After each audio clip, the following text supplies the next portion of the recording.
محترم ناظرین، آج انبیاء کرام علیہم السلام کا بیان لے کر ہم حاضر ہیں، تو آئیے ویڈیو شروع کرتے ہیں۔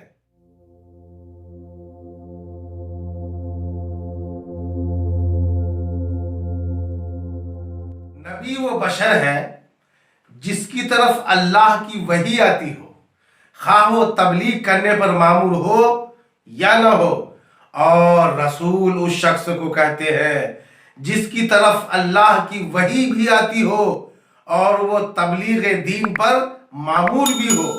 کل انبیاء کرام کی تعداد کم و بیش 1,24,000 ہے۔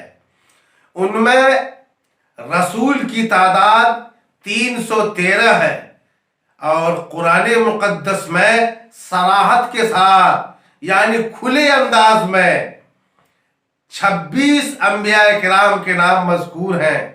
حضرت آدم علیہ السلام، حضرت ادریس علیہ السلام، حضرت نوح علیہ السلام، حضرت ہود علیہ السلام، حضرت صالح علیہ السلام، حضرت لوط علیہ السلام، حضرت ابراہیم علیہ السلام، حضرت اسماعیل علیہ السلام، حضرت اسحاق علیہ السلام، حضرت یعقوب علیہ السلام، حضرت یوسف علیہ السلام، حضرت ذوالکفل علیہ السلام، حضرت شعیب علیہ السلام، حضرت موسیٰ علیہ السلام، حضرت ہارون علیہ السلام، حضرت عیسیٰ علیہ السلام، حضرت الیاس علیہ السلام، حضرت یونس علیہ السلام، حضرت عزیر علیہ السلام، حضرت داؤد علیہ السلام، حضرت سلیمان علیہ السلام، حضرت ایوب علیہ السلام، حضرت زکریا علیہ السلام، حضرت یحییٰ علیہ السلام، حضرت عیسیٰ علیہ السلام، اور حضرت محمد مصطفیٰ صلی اللہ تعالی علیہ وسلم۔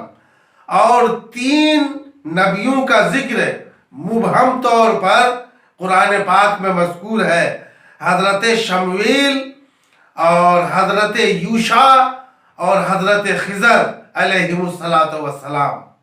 تمام انبیاء و مرسلین اپنے زمانے میں بھی اور اب بھی حضرت محمد مصطفیٰ صلی اللہ تعالی علیہ وسلم کے امتی ہیں، اور حضور صلی اللہ تعالی علیہ وسلم نبی الانبیاء ہیں۔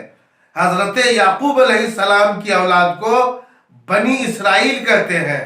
بنی اسرائیل کے سب سے پہلے نبی حضرت یوسف علیہ السلام، اور سب سے آخری نبی حضرت عیسیٰ علیہ السلام ہیں۔ 4 نبی قوم عرب میں پیدا ہوئے، حضرت ہود علیہ السلام، حضرت صالح علیہ السلام، حضرت شعیب علیہ السلام، اور حضرت محمد مصطفیٰ صلی اللہ تعالی علیہ وسلم۔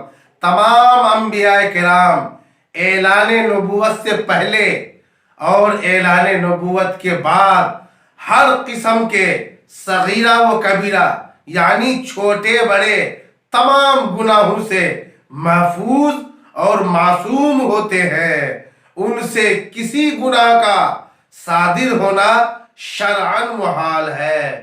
اللہ تبارک و تعالی ہم سب کے دلوں میں تمام انبیاء کرام بالخصوص حضرت محمد مصطفیٰ صلی اللہ تعالی علیہ وسلم کی سچی محبت عطا فرمائے۔